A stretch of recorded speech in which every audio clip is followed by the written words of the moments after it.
নমস্কার শ্রোতা বন্ধুরা, আপনারা দেখছেন আর কে অফিসিয়াল ইউটিউব চ্যানেল থেকে, যেখানে আমরা সমস্ত রকম গল্প যেমন ভূত, প্রেত, ডাকিনী, রহস্য ইত্যাদি রকম গল্প আমরা পাঠ করে থাকি। মাঝরাতে ফোনটা বেজে উঠতেই ঘুমটা ভেঙে গেল অতনু সেনের।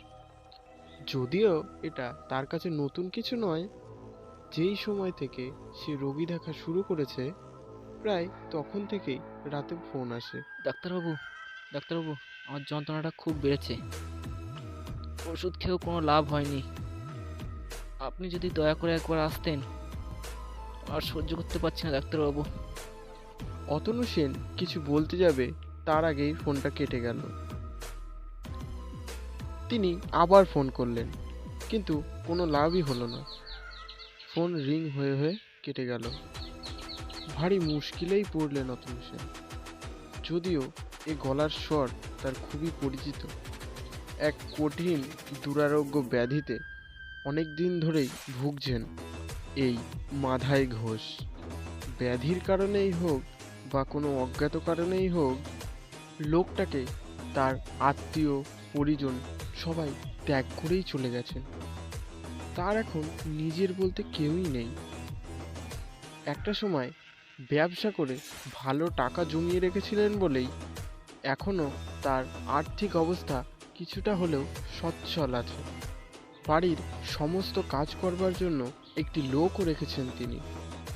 তবে সে লোক আবার রাতেই থাকে না। বেশ কিছু বছর ধরে এই অতনু সেনই তার চিকিৎসা করে আসছে। তবে ইদানিং তার শরীরের অবস্থা বড়ই দুর্বল হয়ে পড়েছে। মনে হয় বেশি দিন আর টেকসই করবে না। সোয়েটার আর টুপিটা কোনো রকমে গলিয়ে নিয়ে গাড়ির চাবিটা হাতে তুলে দ্রুত বেরিয়ে পড়লেন অতনু সেন। তাকে এখনো অনেকটা পথ যেতে হবে।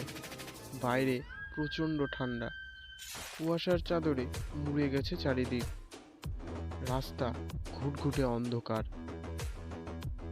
কাঁপা কাঁপা হাতে গাড়ি স্টার্ট দিয়েই ছুটলেন গন্তব্যের উদ্দেশ্যে। জনশূন্য রাস্তায় গাড়ি তীরের গতিতে ছুটতে শুরু করেছে। বেশ কিছুক্ষণ পরে তার গাড়ি মাধাই ঘোষের বাড়ির সামনে এসে থামল। দরজায় কয়েকবার ধাক্কা মারলেন অতনু সেন। আরও একবার দরজায় ধাক্কা মারতে যাবেন, এমন সময় ভিতর থেকে দরজা খোলার শব্দ। অতনু সেন তো দেখেই অবাক। খোলা দরজার সামনে হাসি মুখে দাঁড়িয়ে আছেন স্বয়ং মাধাই ঘোষ।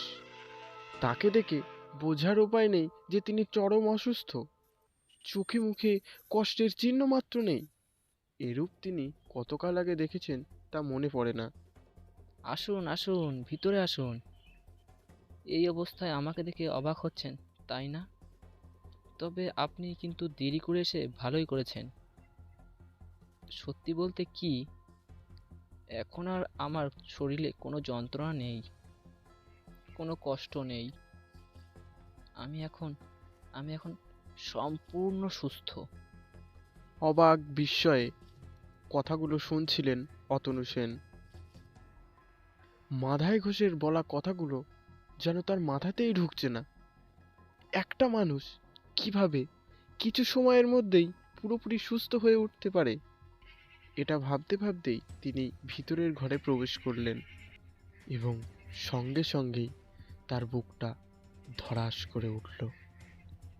এ কি দেখছেন তিনি? এ কোন রহস্যময় ঘটনার সাক্ষী থাকতে হবে তাকে আজকে? তিনি দেখলেন ঘরের মধ্যে হাত পা ছড়িয়ে মরে কাঠ হয়ে আছে মাধাই ঘোষ। আঁতকে উঠলে অতনু সেন। আপনি তাহলে আপনি তাহলে আপনি তাহলে আমার সামনে দাঁড়িয়ে আছেন কিভাবে? আপনি তো আপনি তো আপনি তো আর বেঁচে নেই। মাধাই ঘোষের মুখে একটা ক্ষীণ হাসির রেখা ফুটে উঠেছে। তিনি বললেন, বেঁচে তো আপনিও আর নেই ডাক্তার বাবু, বেঁচে তো আপনিও নেই।